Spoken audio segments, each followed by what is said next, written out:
share with you the story as to how I have become an HIV/AIDS campaigner. And this is the name of my campaign, Sing Campaign.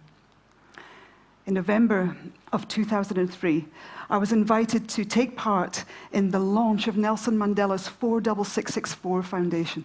That is his HIV/AIDS foundation, and 46664 is the number that Mandela had when he was imprisoned in Robben Island. And that's me with Youssou N'Dour on stage, having the time of my life. The next day, all the artists were invited to join Mandela in Robben Island, where he was going to give a conference to the world's press.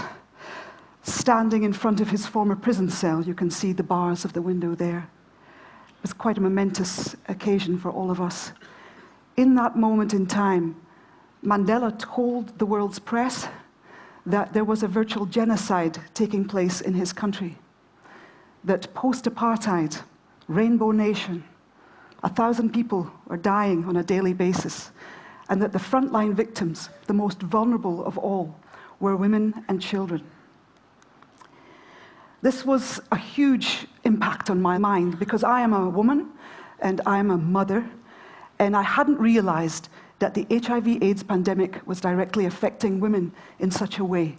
And so I committed. When I left South Africa, when I left Cape Town, I told myself, this is going to be something that I have to talk about. I have to serve. And so subsequently, I participated in every single 46664 event that I could take part in, and gave news conferences, interviews, talking and using my platform as a musician, with my commitment to Mandela out of respect for the tremendous, unbelievable work that he has done. Everyone in the world respects Nelson Mandela. Everyone reveres Nelson Mandela. But do they all know about what has been taking place in South Africa, his country, the country that has one of the highest incidents of transmission of the virus?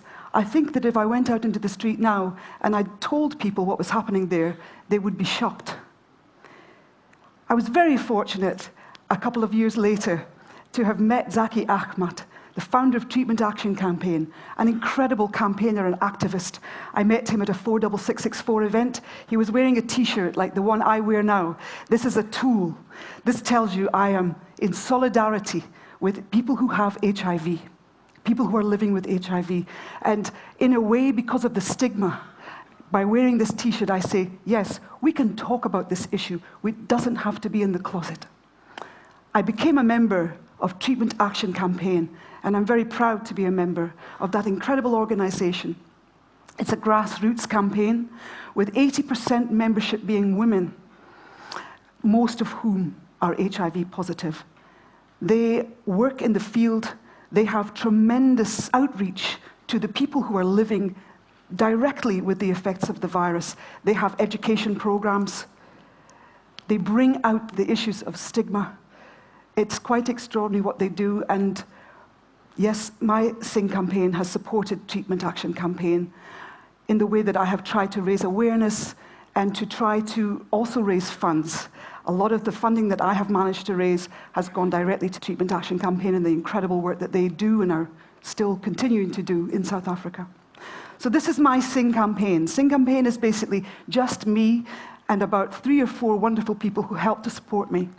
I've traveled all over the world in the last 2.5 years. I've went to about 12 different countries. Here I am in Oslo in Norway, getting a nice fat check.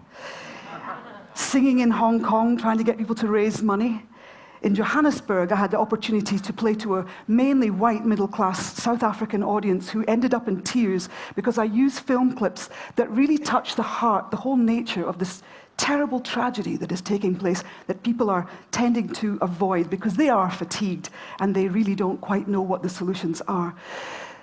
Aaron Motsoaledi, the current health minister, attended that concert, and I had an opportunity to meet with him, and he gave his absolute commitment to try to making a change, which is absolutely necessary.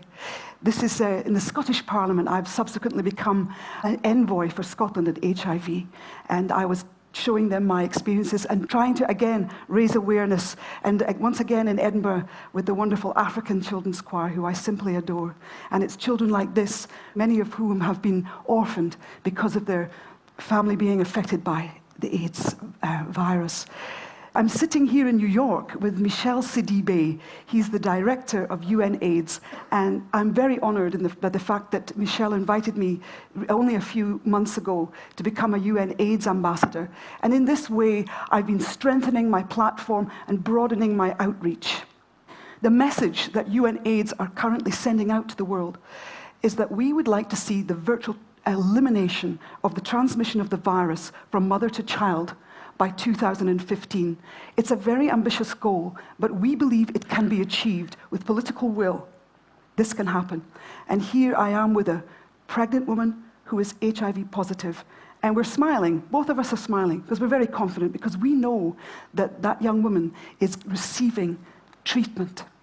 So her life can be extended to take care of the baby she's about to give birth to, and her baby will receive PMTCT, which will mean that that baby can be born free of the virus. Now, that is prevention at the very beginning of life. It's one way to start looking at intervention with the AIDS pandemic. Now, I just would like to finish off to tell you the little story about Avalile. This is Avalile. She goes with me wherever I go.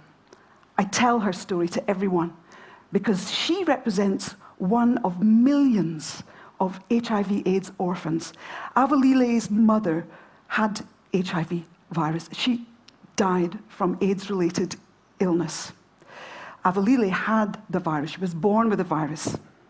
And here she is at 7 years old, weighing no more than a 1-year-old baby. At this point in her life, she's suffering with full-blown AIDS and had pneumonia. We met her in a hospital in the Eastern Cape and spent a whole afternoon with her, an adorable child. The doctors and nurses were phenomenal. They put her on a very special, nutritious diet and took great care of her. And we didn't know when we left the hospital, because we filmed her story, we didn't know if she was going to survive. So it was a very emotional encounter and left us feeling very resonant with this direct experience, this one child, you know, that story. 5 months later, we went back to South Africa to meet Avalile again. And I'm getting the hairs on my, I don't know if you can see the hairs on my arms. They're standing up because I know what I'm going to show you. This is the transformation that took place. Isn't it extraordinary?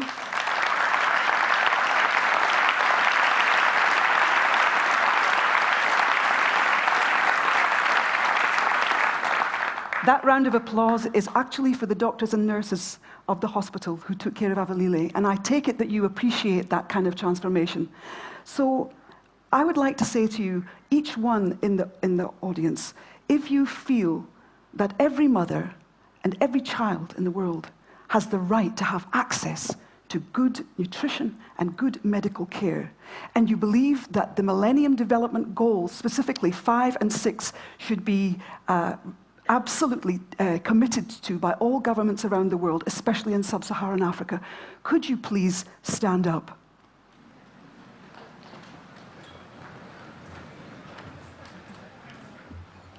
I think that's fair to say it's almost everyone in the hall.